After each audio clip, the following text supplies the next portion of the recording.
between members of BCBP. Let's welcome our brother Sherwin Bacalia.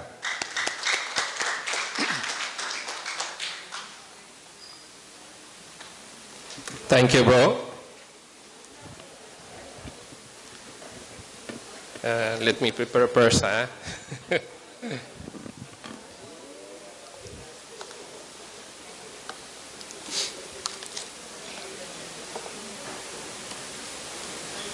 Good afternoon, sisters and brothers. My talk this afternoon on guidelines on business dealings between members of the BCBP is mainly procedural. My objective is to explain the BCBP guidelines for business dealings between members and to explain the procedure in working out business conflicts between members.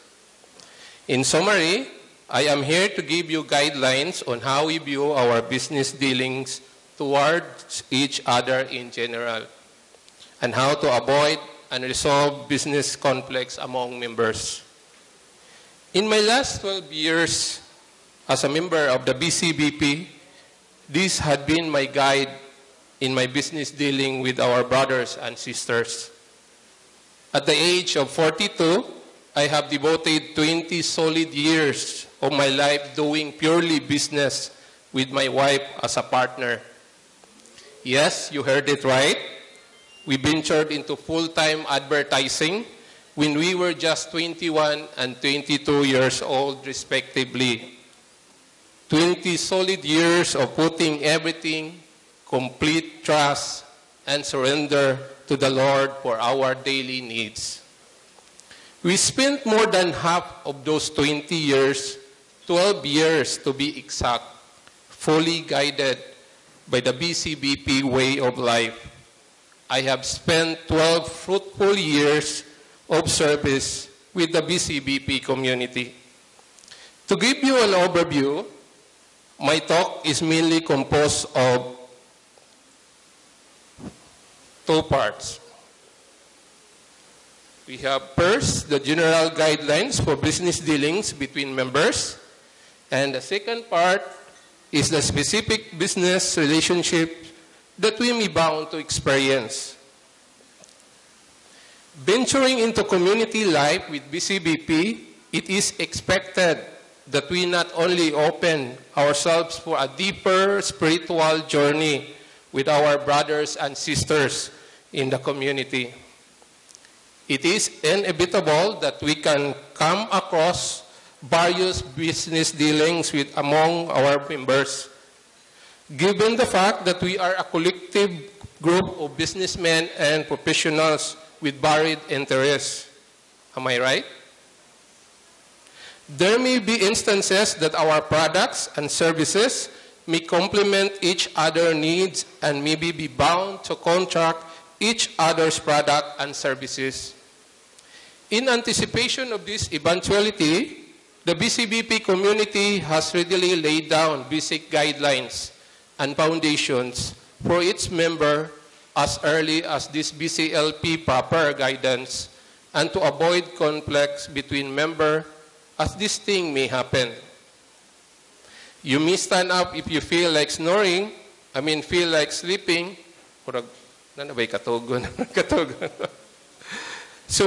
So I can commission our talented brothers and sisters. Brother Jay and Sister Lucy will be gladly to help me in front to do an icebreaker here.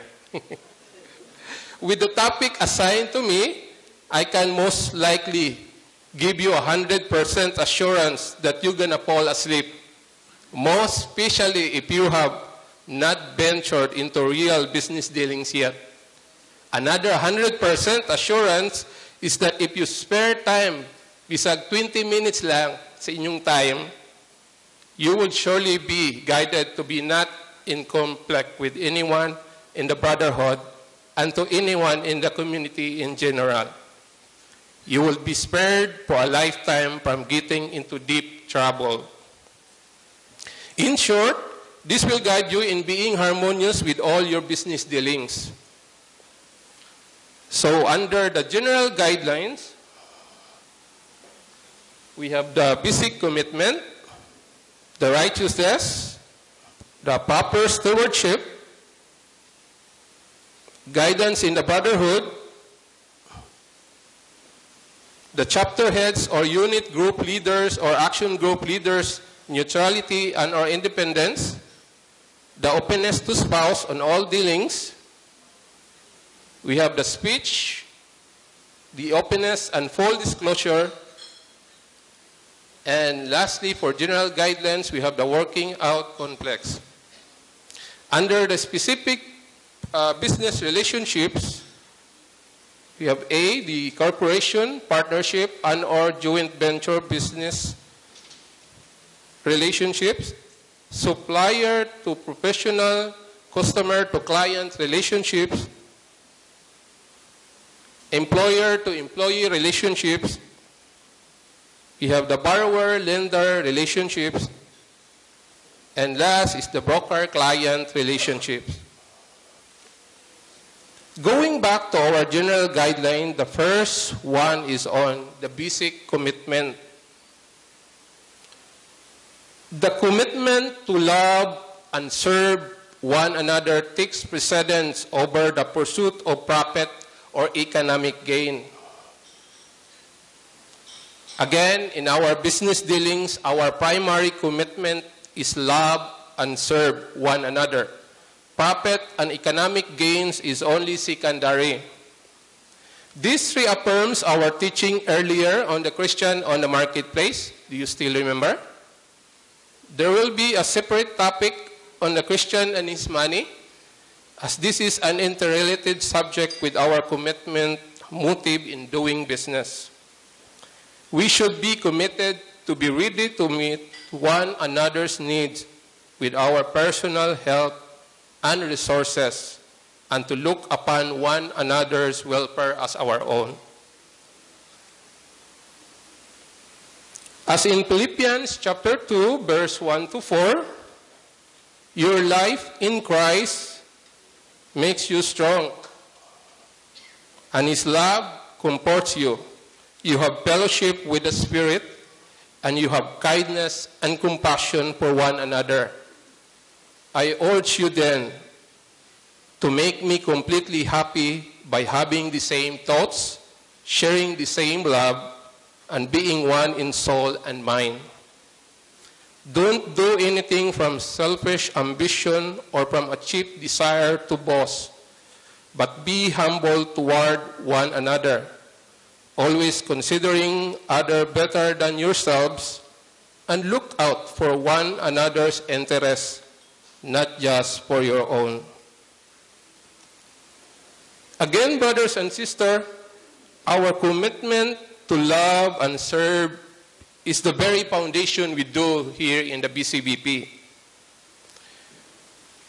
When you have love and the commitment to serve, you will surely grow in service in the BCBP community. That's love and serve. The next will be on the righteousness. We are committed to a life of righteousness and holiness, not just individually, but also as a body. Yes, brothers and sisters, righteousness is a universal thing. We are not just righteous in our daily interaction with our brothers and sisters, but we also have to be righteous other people outside the community. As in Proverbs chapter 13, verse 6, let us read all together. Righteousness protects the innocent. Wickedness is the downfall of sinners. All our business dealings are to be conducted in a righteous and just way, in accordance with Christian tenets and principles pertaining to the particular business situation at hand. Let me quote once again in Proverbs chapter 11, verse 28. Those who depend on their wealth will fall like the leaves of autumn, but the righteous will prosper like the leaves of summer. The third general guidelines, the proper stewardship. We are stewards of the talents and resources entrusted to us by the Lord. It is our duty and responsibility to harness and develop and utilize them properly and to exert our best efforts to preserve the viability and profitability of our business in order to contribute to the common good and continue to serve each other's needs. As God says, "For what profits a man if he gains the whole world and loses his own soul?"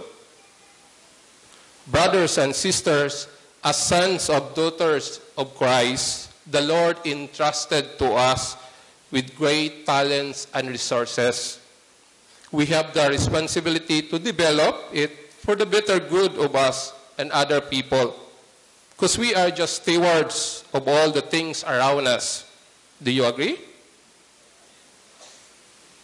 We have this social responsibility to use our talents and resources for the good of all, not only for ourselves.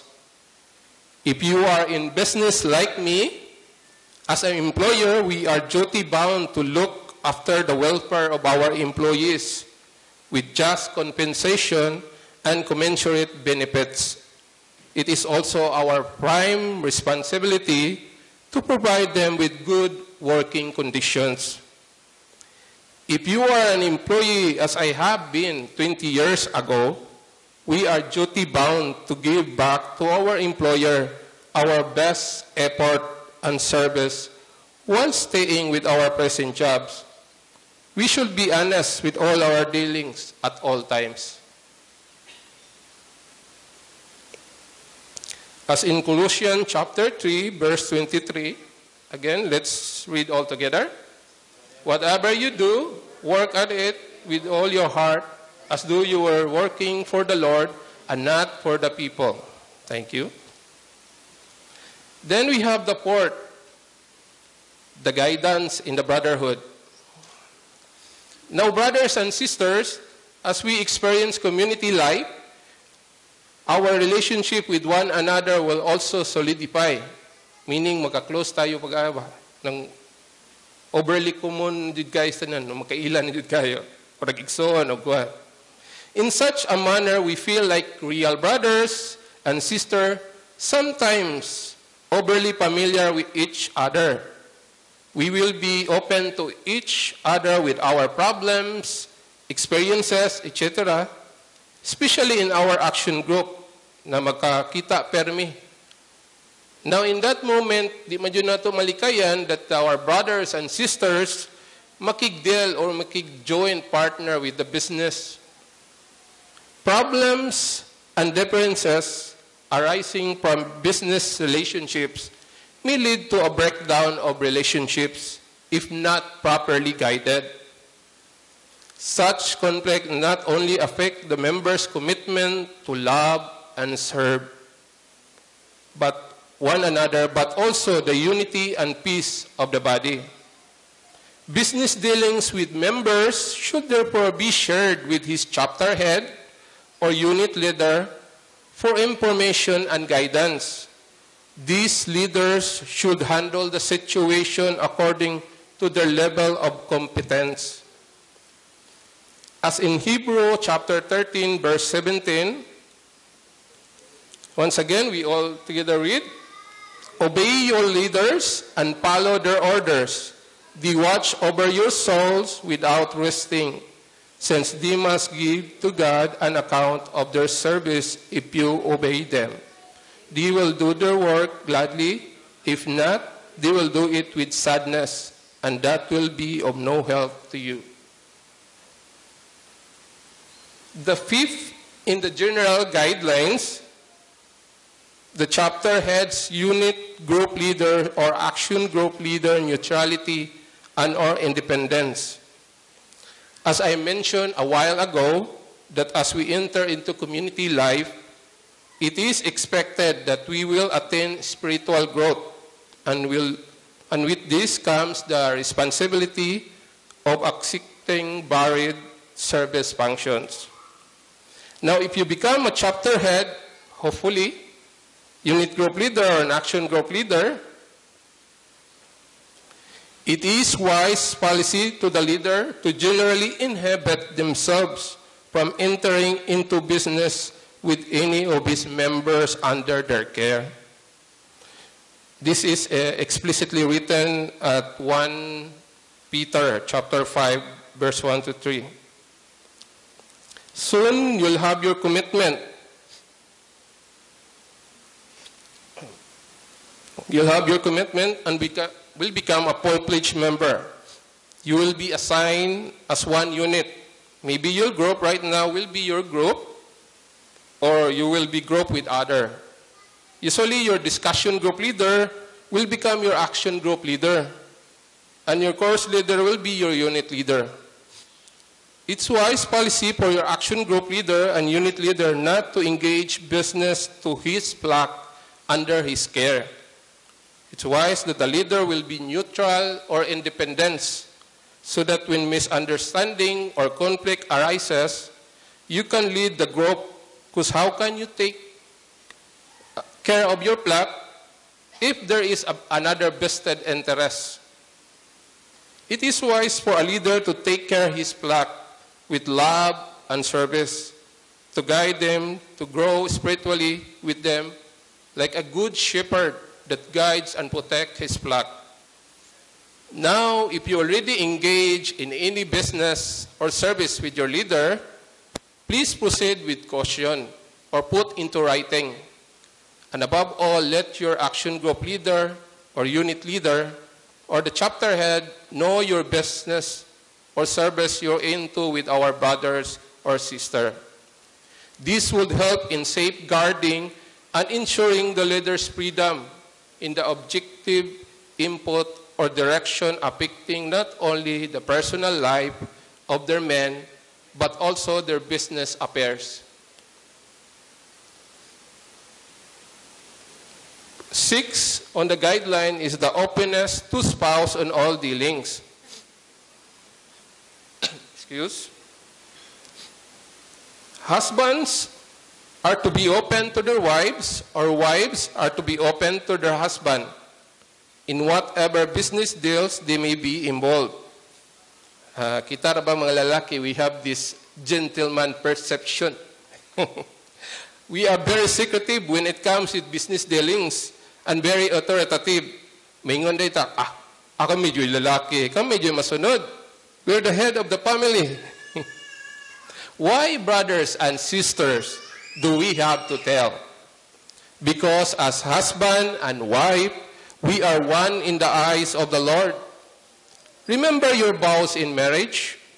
You are not two, but as one body. So therefore, whatever transactions or dealing we have with our bro and sis, we should make sure or secure our wife or husband approval before entering into business transactions. There should be no cover-up, no secret bank account, no individual business. In short, be transparent. As in Ephesians chapter 5, verse 22 to 31, wives, submit yourselves to your husband as to the Lord. For a husband has authority over his wife, just as Christ has authority over the church. And Christ is himself the Savior of the church, his body. And so wives must submit themselves completely to their husband, just as the church submits itself to Christ. Husbands, love your wives, just as Christ loves the church and gave his life for it. He did this to dedicate the church to God by his word, after making it clean by washing it in water in order to present the church to himself in all its beauty, pure and faultless, without spot or wrinkle or any other imperfection. Men ought to love their wives just as they love their own bodies. A man who loves his wife loves himself. None of us hate our own bodies. Instead, we feed them and take care of them. just as Christ does the church, for we are members of his body. As the scripture says, for this reason, a man will leave his father and mother and unite with his wife, and the two will become one. Agree mo na? Namay ni Kuan. We have the seventh, the speech. Sharing by others of any information, particularly those arising from business difficulties, should always be guided by righteous and prudent use of speech. Brothers and sisters, this was elaborately discussed by Brother Onik a while ago, so I don't have to expound. The eighth is the openness and full disclosure. We each have the duty to fully disclose the materials, facts, and the attendance risks relative to the proposition. At the same time, there exists the concomitant responsibility of each member to seek answers and clarifications to his question and other matters he may be unclear about. In general, brothers and sisters, it is about telling the truth, full transparency, why tago-tago, not even a small kuan kayo ganang kumingon sila na dili matago ang aso, because the Lord will see it. And in the end, we are answerable to the Lord. It's living up to our slogan, be honest. We should have the courage to stand and tell others that the change will start within me. We should be honest in all our business dealings, in our work, in our house, to our children, and so on. Misunderstanding should always be avoided to preserve peace and harmony between among the members.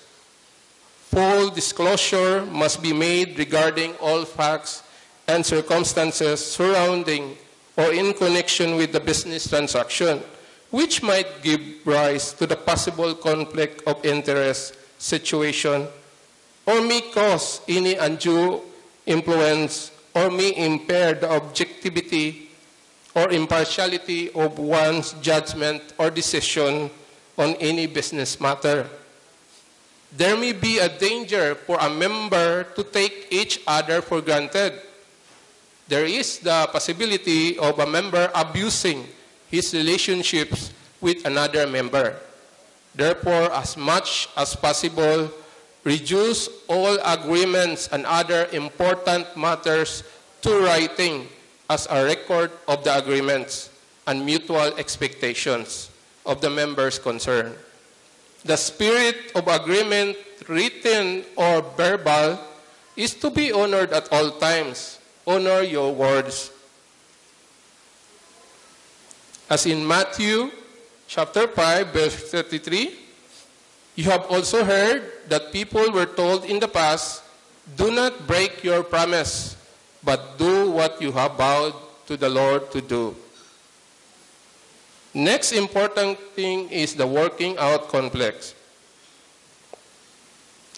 Being members of the same body, we are duty-bound to exert effort to resolve any conflict of misunderstanding in an amicable manner to preserve loving, personal relationships and to prevent harm or injury to the body. If, brothers and sisters, the controversy can't be resolved by the members involved, the dispute will be elevated to the unit head respectively. If dili pa jud, then to the chapter head or to the whomsoever the execom may be designated to handle the dispute. Court litigation should only be resorted to as last resort. Again, remember, court litigation should only be resorted to as a last resort.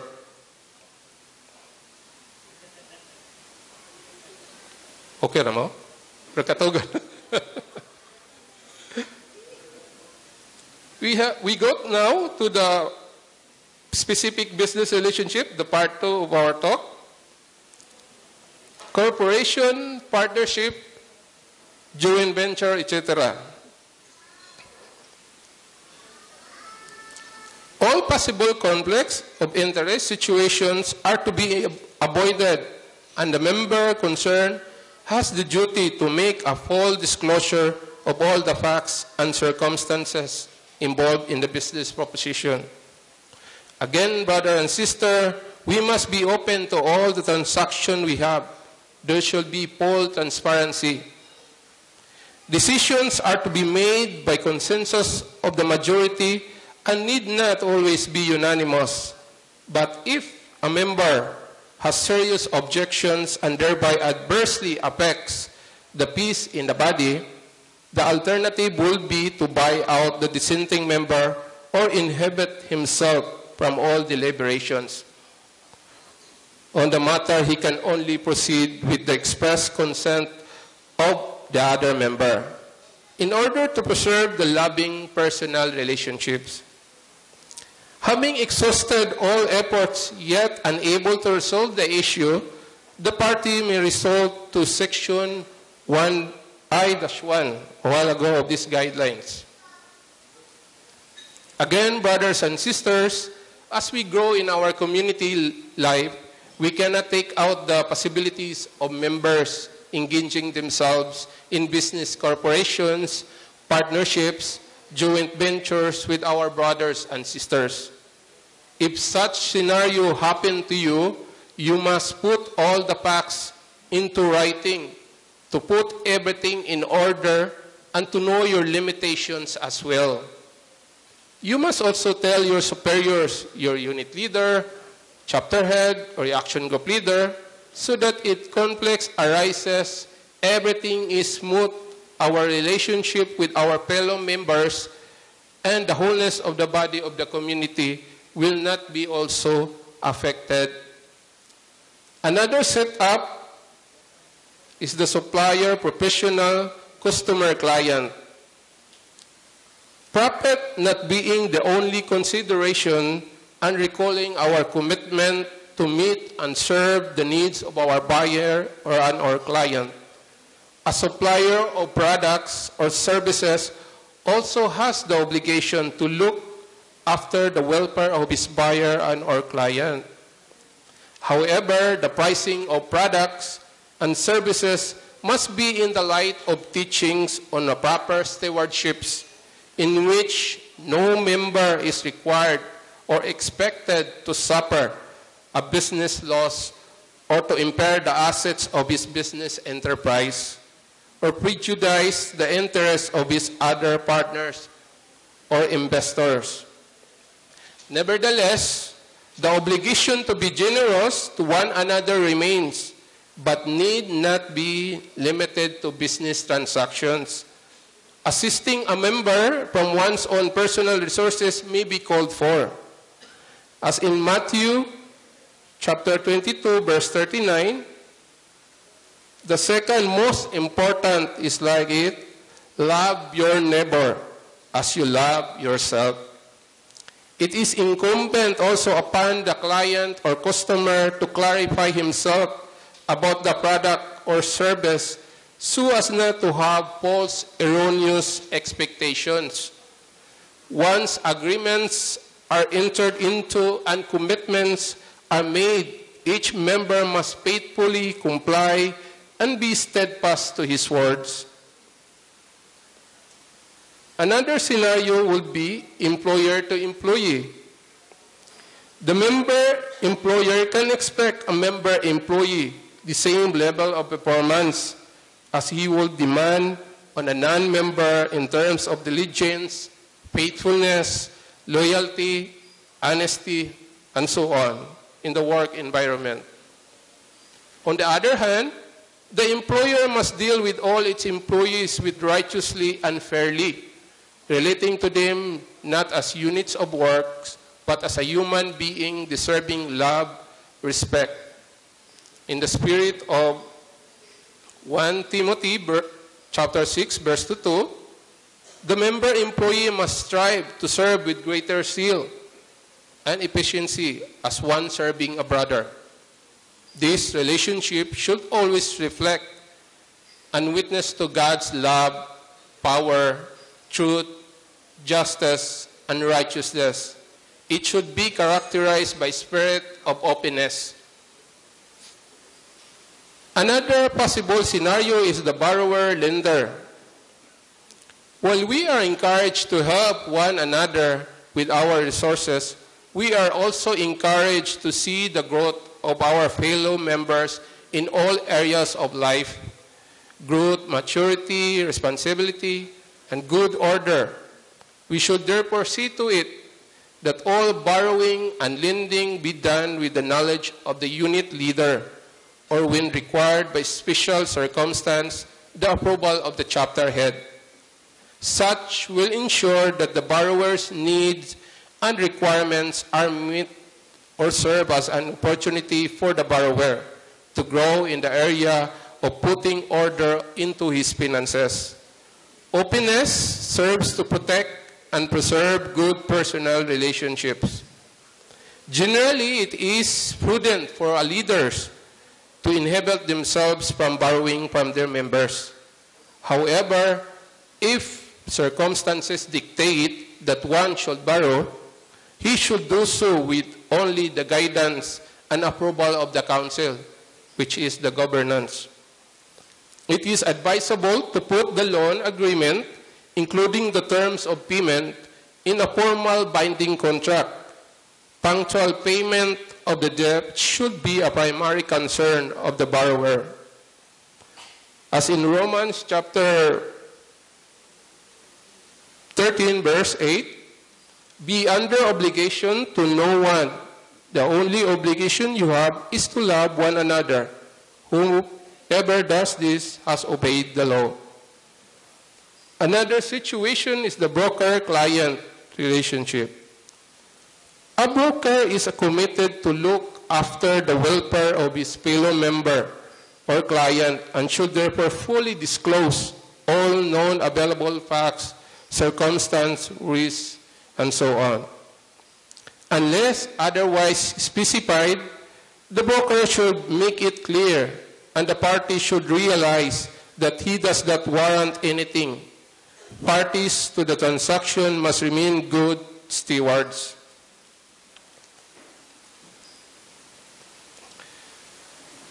Let me share my experiences in our business dealings with brothers and sisters. We also availed the service of one of our brothers who have paid considerable amount that he billed to us, not even asking for a discount. But sadly, we were duped, was not honestly served, and was not properly treated. We were not taken well. And the worst thing is that since we both belong to the same community, his daughter all the while thought that it was free service, and even scolded us when we were supposed to ask for update on the service due to us. We got entangled with a senior member, and this incident honestly challenged our commitment to love and serve while engaging ourselves in business. Getting back and demanding for a refund was an easy thing to do. But brothers and sisters, we did not choose as an option. Did we get mad? Yes, of course. Kasi may di masuko, no? But through our constant personal prayer and through the guidance from our elders, by God's grace, love and peace prevailed, because we simply choose to forgive.